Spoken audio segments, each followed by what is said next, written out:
Bonjour à tous, aujourd'hui on va se retrouver pour réaliser une pochette qui m'a été demandée, dont le tuto m'a été demandé en commentaire. Donc c'est cette pochette là que vous avez pu apercevoir dans mon dernier tuto là, de la boîte, celle-là. Et ben dedans, cette pochette là, j'avais rangé ces dice cuts là. Et donc l'avantage de cette pochette là, c'est que bon, déjà elle prend vraiment pas du tout de place, c'est comme une enveloppe en fait. Et quand vous l'ouvrez, ben ça vous pouvez avoir vous pouvez voir tous vos dice cuts vu que ça s'ouvre comme ça, vous voyez, ça s'ouvre en carré en fait. Alors, attendez, je vais mettre mes dice cuts à l'endroit parce que là ils sont à l'envers. Mais mettons s'ils sont à l'endroit, et ben vu que ça s'ouvre comme ça permet d'avoir un visuel sur vos dice cuts, alors que si c'est une enveloppe normale, ben vous allez être comme ça, vous voyez, à chercher et vous voyez pas trop ce qu'il y a dedans. Que là, voilà, on voit bien ce qu'il y a dedans. Et en même temps, quand ça se referme, ça prend autant de place qu'une enveloppe classique. Donc je vais vous faire le tuto de cette enveloppe. Sachez que vous pouvez adapter le tuto que je vous ai fait à la taille de l'enveloppe que vous désirez. Moi, je vais choisir ce papier-là, parce que voilà, je l'utilise pas, donc je vais en faire une pochette. Je vais utiliser un papier que je sais que je veux pas utiliser. Ouais, celui-là, parce que j'aime moins en fait, donc je vais le faire en pochette. Et donc ce qu'il faut, c'est que vous prenez un papier et vous faites un carré avec ce papier. Vous découpez un carré de la taille que vous voulez. Donc là, combien j'ai? Là j'ai 20 et demi sur... Voilà, donc on va faire 20 sur 20. Je vais faire un carré de 20 sur 20. Voilà.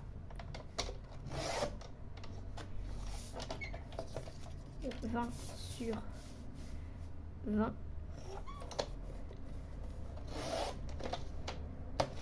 Et là, vous allez faire, peu importe la taille de votre carré, vous allez faire des plis au quart. C'est-à-dire que là, j'ai 20, je vais faire un pli au quart. Donc je vais faire un pli à 5. Donc je fais un pli à 5 ici. Donc il faut que vous preniez un multiple de 4 si possible. Donc je fais un pli à 5, ici et en face. Pas dans tous les côtés, hein, juste d'un côté et en face. Vous voyez? Donc à 5. Donc là j'ai fait ce qui fait en fait un pli à 5 et à 15. Hein. Donc là voilà, de part et d'autre. Et de ce côté-là, ici, là où il n'y a pas, vous voyez, il n'y a pas de pli encore. Je sais pas si vous voyez d'ailleurs. Donc là j'ai fait, si je vous récapitule, alors attendez, je vais essayer de vous montrer quand même. Ici, est-ce que vous voyez? Voilà, vous voyez là, ici on a un pli, ici on a un pli. Par contre, dans ce sens-là, on n'a pas de pli. Et dans ce sens-là, on fait un pli à 2,5. Et ces 2,5, ça correspond en fait au rabat. Donc ça sera toujours la même taille. Peu importe la taille de votre boîte, enfin de votre enveloppe, ça sera 2,5. Donc là, je fais un pli à 2,5. Voilà. Ce sera tout pour le... Pas pour les plis, mais ce sera tout pour le massicot. Ensuite, les deux plis là qu'on a fait au quart, on va les laisser pour l'instant. Et on va plier le pli qu'on a fait à 2,5. Le pli de la fermeture, on va dire. Vous le pliez comme ça. Pliez bien. Et ensuite, en face, vous allez rabattre de sorte à ce que ça arrive, on va dire, à peu près 0,5 de ce bord. Vous voyez, vous imaginez à peu près 0,5. En vrai, c'est moins de 0,5, mais bon, on va dire 0,5 de ce bord-là, hein, plié. Et vous pliez à ce niveau-là. Je ne sais pas si je suis claire, c'est-à-dire vous pliez pas complètement bord à bord, vous laissez 0,5. Voilà. Donc là, c'est trop, là. J'ai dit 0,5, ça suffit. 0. Ouais, on va dire ça. 0,5. Et ensuite, vous pliez. Si vous voulez, vous pouvez faire un repère, hein, mais bon, c'est pas vraiment utile. Donc là, j'ai plié à 0,5. Donc ça, c'est fait. Ensuite, on va s'occuper des deux plis là qu'on a fait au quart. On va les rabattre aussi. En principe, ça doit se rejoindre. Vous voyez, ça doit se rejoindre. si vous avez fait les bons calculs. Voilà. Donc je marque. Donc une fois qu'on est comme ça, on met à plat et on va replier. On va plier cette partie. Vous voyez la partie qui est en bas par rapport à la fermeture de 2,5 qu'on a ici. Vous voyez. Donc cette partie là, vous allez la rabattre. Ensuite, ici, vous voyez, on a des traits ici. On a les plis ici et ici. Je sais pas si vous allez voir dans la caméra, mais les plis qu'on a fait au quart, ici et ici, là où je mets mes doigts. Et bien là, vous allez rabattre pour faire un triangle contre le pli. Donc là, on fait ça. Alors là, il faut que ce soit précis. Il faut que ce soit vraiment bord à bord. Voilà. Voilà. Et je fais la même chose de l'autre côté.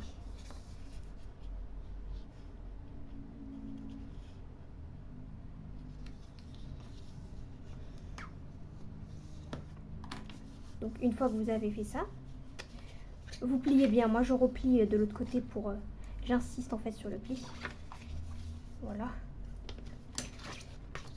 Et là vous allez ouvrir et mettre de la colle sur un triangle ici. Donc vous faites ça de ce côté et de ce côté pour ensuite lier les deux triangles quand on va replier. Alors je vous montre. Prenez de la colle, c'est plus simple. Je mets. Essayez vraiment de ne pas dépasser du triangle. En tout cas là ici vous ne dépassez pas. Après là si vous dépassez c'est pas grave puisqu'on va rabattre. Ça va être collé.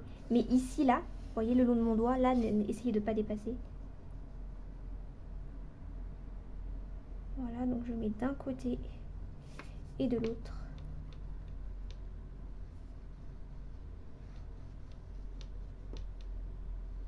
Et après je rabats pour coller. J'ai l'impression que c'est pas bien plié. J'en profite pour bien plier. Et donc là, je colle. Je lie les deux. Voilà. Comme ça.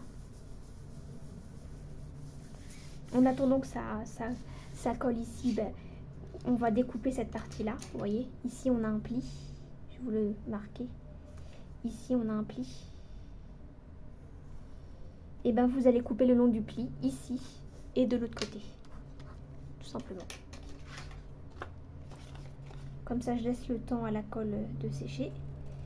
Donc là, j'étais pas bien contre le pli. Voilà. Comme ça.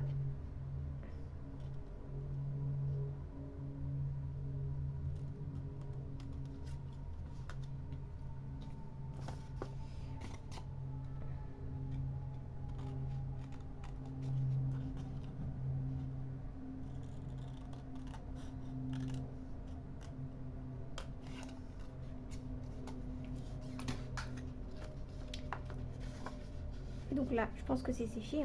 Donc là, ça fera votre rabat. Et donc là, une fois que c'est sec, vous faites tout simplement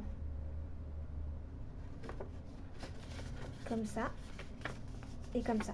Alors en fait là, il manque une étape. Mais bon, c'est pour que ça soit plus esthétique. Vous allez rabattre, vous voyez, comme ça. Coller comme ça, ici et ici. Sinon le triangle il va ressortir. Donc là je mets de la colle ici. Je colle.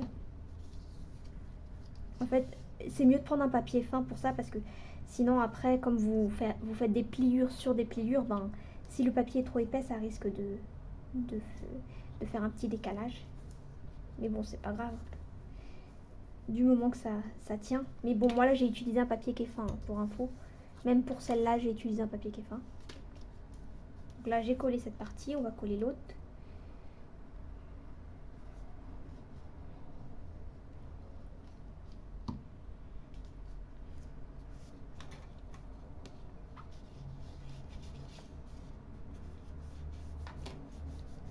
Et donc là, maintenant que c'est bien collé, principe, hein, et ben là vous pouvez la former votre boîte, voyez, vous rentrez en fait tout simplement à l'intérieur et voilà, ça vous fait votre boîte. Et donc là, si vous avez de l'épaisseur comme moi, vous voyez, parce que j'ai fait, peut-être que j'ai fait des petits décalages sur exprès, ben vous n'hésitez pas à réajuster, hein. Moi je plie, voilà, pour que ce soit bien net, voilà. Voilà. Et ici, bon, moi, pour que ce soit un peu plus joli, je vais arrondir.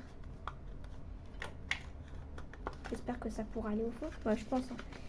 Voilà. Et de l'autre côté, pareil.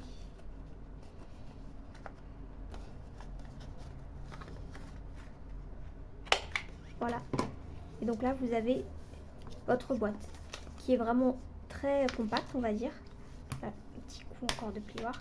Elle est très compacte, mais quand elle s'ouvre, vous voyez, on peut vraiment bien voir ce qu'on a mis à l'intérieur. Et donc là, moi ici, je vais mettre un scratch, comme ici. Alors je reviens tout de suite, je vais ramener mon scratch. Donc là, je vous reprends. J'en ai profité pour rajouter une petite languette ici de papier pour décorer l'intérieur. Ici, c'était blanc, donc j'ai voulu décorer. Et puis en même temps, ça me permet comme ça de renforcer en fait le rabat. Voilà. Là, j'ai peut-être coupé un peu trop grand, mais bon, c'est pas grave. Voilà. Et donc maintenant, je vais mettre le scratch, hein, pour que ça ferme, parce que là, vous voyez bien que ça ferme pas. Soit vous mettez un aimant, soit vous mettez un scratch, mais moi, je trouve que c'est plus simple de mettre un scratch. Donc moi, je le coupe en deux. Peut-être pas une bonne idée de faire ça. Je vais, pour qu'il soit à peu près identique, là, je vais coller les deux ensemble, comme ça. Voilà.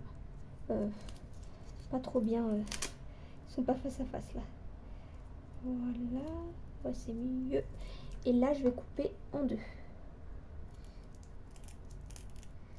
Voilà, je prends un petit bout, hein, vraiment un petit bout, ça suffit. Et là, je vais les laisser coller, hein.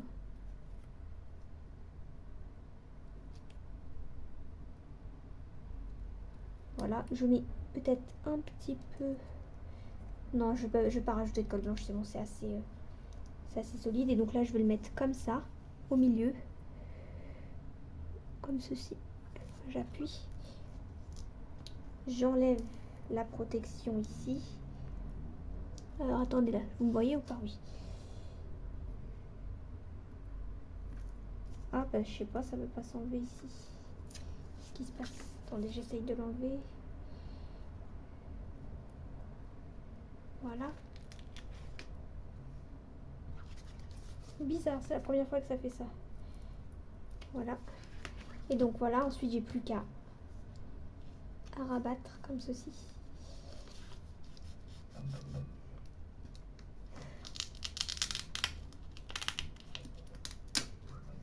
Voilà. Parce que c'est trop puissant en fait, donc la moitié c'est mieux parce que sinon, vu que c'est hyper fin, bah à force d'ouvrir ça va s'abîmer. Là ça va, ça a tenu. Parce que ça perd quand même en intensité à force d'ouvrir et de fermer. Donc là voilà, j'ai ma pochette. Et je peux mettre mes dice cut à l'intérieur. Bon, par exemple, bon voilà, il ne me reste pas beaucoup, mais je vais mettre ceux-là. Voilà. Et puis quand je les aurai finis, j'en mettrai d'autres. Vous voyez, donc je les mets comme ça. Là, ça se ferme, ça prend vraiment très peu de place. Et si j'en ai besoin, ben voilà, je peux vraiment chercher ce que j'ai besoin. J'ai assez d'espace. Et là encore, on a fait une petite, hein. Vous pouvez faire une plus grande. Et donc du coup, ça sera quand même limite comme une boîte. Vous voyez, après, si vous faites comme ça, vous voyez, vous faites comme ça, ben elle reste sur place. Et donc là, vous pouvez chercher tranquillement. Après, vous la refermez. Voilà. Ce sera tout pour le tuto d'aujourd'hui. Je vous dis à bientôt pour une prochaine vidéo.